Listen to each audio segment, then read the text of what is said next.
اعوذ باللہ من الشیطان الرجیم بسم اللہ الرحمن الرحیم قال یا آدم انبئہم باسمائہم، اللہ نے فرمایا کہ آدم ان کو بتاؤ ان کے نام.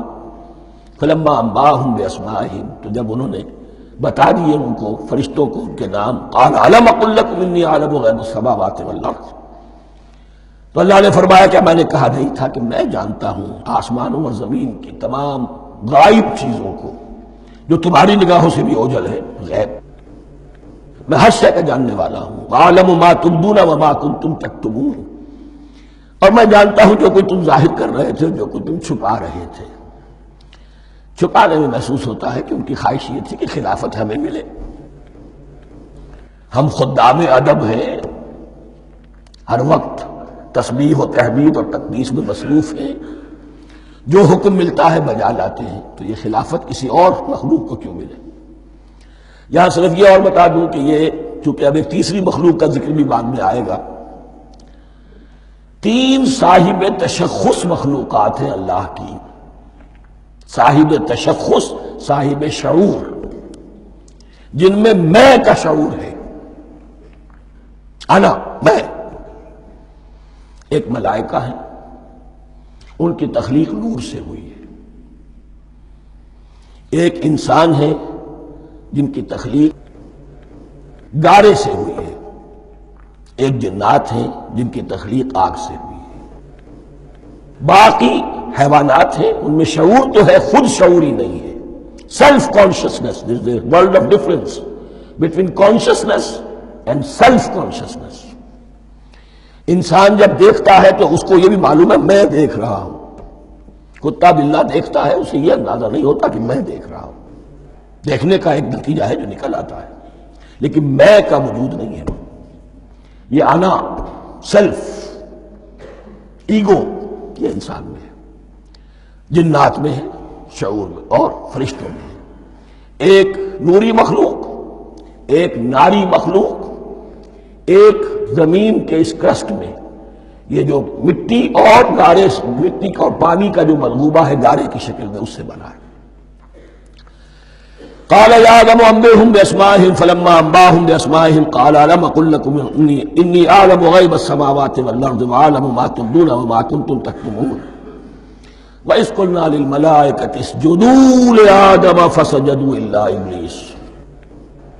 اور یاد کرو جب کہ ہم نے کہا فرشتوں سے سجدہ کرو سب کے سب آدم کو، جھک جاؤ آدم کے سامنے. فسجدوا، ان سب نے سجدہ کیا. الا ابلیس، سوائے ابلیس کے. پہلی بات تو یہ سمجھیے کہ تمام ملائکہ کے سجدے کی ضرورت کیا تھی؟ کیا یہ صرف تعظیماً تھا؟ اور تعظیماً اگر تھا تو کیا آدم خاکی کی تعظیم تھی یا کسی اور شے کی تعظیم تھی؟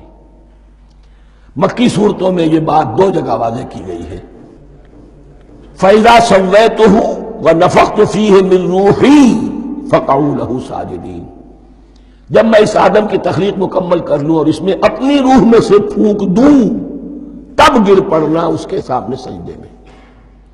تعظیم اگر ہے تو آدم خاکی کی نہیں ہے، اس کے اندر جو ڈیوائن ایلیمنٹ ہے، جو ڈیوائن سپارک ہے، جو روح ربانی ہے، میری روح، اس کی ہے. اور نمبر 2، اس کی حکمت کیا ہے، علت کیا ہے، غرض و غایت کیا ہے؟ جیسا کہ میں نے عرض کیا، اس کائنات کی اس حکومت کے کارندے تو وہ ہیں. خلیفہ بنایا جا رہا انسان کو، جب تک یہ ساری سول سروس اس کے تابع نہ ہو خلافت کیسے کرے گا؟ دیکھیے میں جانا چاہتا ہوں، چوری کرنے کے لیے جانا چاہتا ہوں. راستے میں کتنے فیکٹرز ہوں گے، کتنے فزیکل فینومینا ہوں گے. میں چلنا چاہتا ہوں، میں زمین کو دھکیلتا ہوں، زمین مجھے دھکیلتی ہے. زمین مجھے نہ دھکیلے تو میں کیسے چلوں گا؟ یہ پوری کائنات جو ہے، یہ جب ہم کوئی ارادہ کرتے ہیں اور کوئی فیل کرتے ہیں تو اس فیل کے پورے ہونے میں، اس کے ظہور میں نہ معلوم کون کون سے ایلیمنٹس ہیں، کون کون سی فورسز آف دی نیچر ہیں جو ہمارے ساتھ موافقت کرتی ہے تو ہم وہ کام کر سکتے ہیں. اور ان سب پر فرشتے مامور ہیں، ہر ایک کی اپنی ڈومین ہے. اگر وہ تابع نہ ہوں تو خلافت کی کوئی معنی نہیں.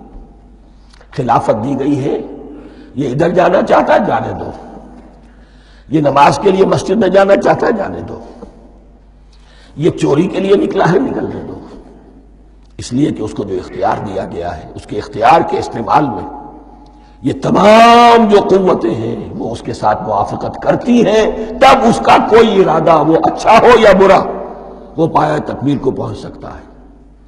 یہ گویا کہ سبارڈینیشن اس کے لیے سمبل کہ تمام فرشتوں کو جھکا دیا گیا۔ البتہ اس آیت میں ایک مغالطہ پیدا ہوتا ہے، الا ابلیس، سوائے ابلیس کے۔ مغالطہ یہ پیدا ہوتا ہے کہ شاید وہ بھی فرشتہ تھا، اس لیے کہ حکم تو فرشتوں کو دیا گیا تھا۔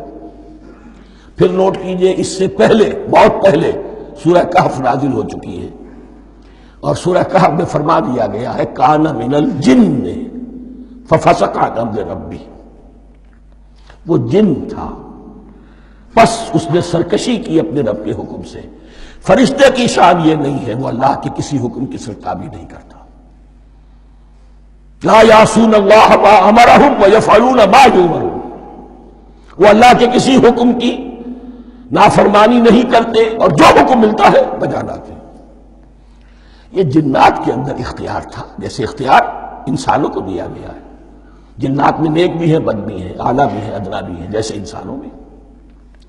لیکن یہ عزازیل جو جن تھا، علم اور عبادت دونوں کے اعتبار سے بہت بلند ہو گیا تھا، اور یہ فرشتوں کا یوں سمجھیے کہ ہم نشین، فرشتوں کے ساتھ اس طور سے شامل، جیسے بہت سے انسان بھی اگر اپنی بندگی میں، زہد میں، عبادت میں، نیکی میں ترقی کرے تو ان کا ملائے اعلیٰ کے ساتھ، عالم ارواح کے ساتھ، عالم ملائکہ کے ساتھ ایک رابطہ قائم ہوتا ہے۔ اسی طریقے سے وہ جو عزازیل تھا، جن ہونے کے باوجود اپنی نیکی، عبادت، پارسائی اور اپنے علم میں فرشتوں سے بہت آگے تھا، اس لیے معلم الملکوت کی شکل اختیار کر چکا تھا۔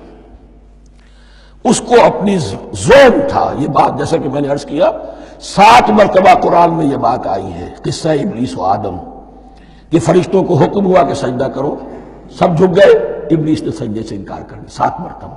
یہ 7ویں مرتبہ ہے جو ہم پڑھ رہے ہیں، مصحف میں پہلی مرتبہ آ رہا ہے، ترتیب نزول میں 7ویں مرتبہ آ رہا ہے۔ یہ آدم و ابلیس کا قصہ اس سے آگے سورہ اعراف میں آئے گا، پھر سورہ ہجر میں آئے گا، سورہ بنی اسرائیل میں آئے گا، سورہ کہف میں آئے گا، سورہ طٰہٰ میں آئے گا، سورہ صاد میں آئے گا، 6 مرتبہ مکی قرآن میں، 1 مرتبہ یہاں۔ تو یہاں اشارہ نہیں کیا، اس لیے مغالطہ ہو سکتا ہے، لیکن یہ کہ سورہ کہف میں آپ کو بتا چکا ہوں کان من الجن ففسق عن امر ربی، اس نے اپنے رب کے حکم سے سرتابی۔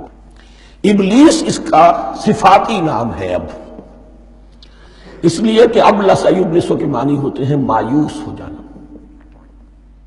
یہ اللہ کی رحمت سے بالکل مایوس ہے،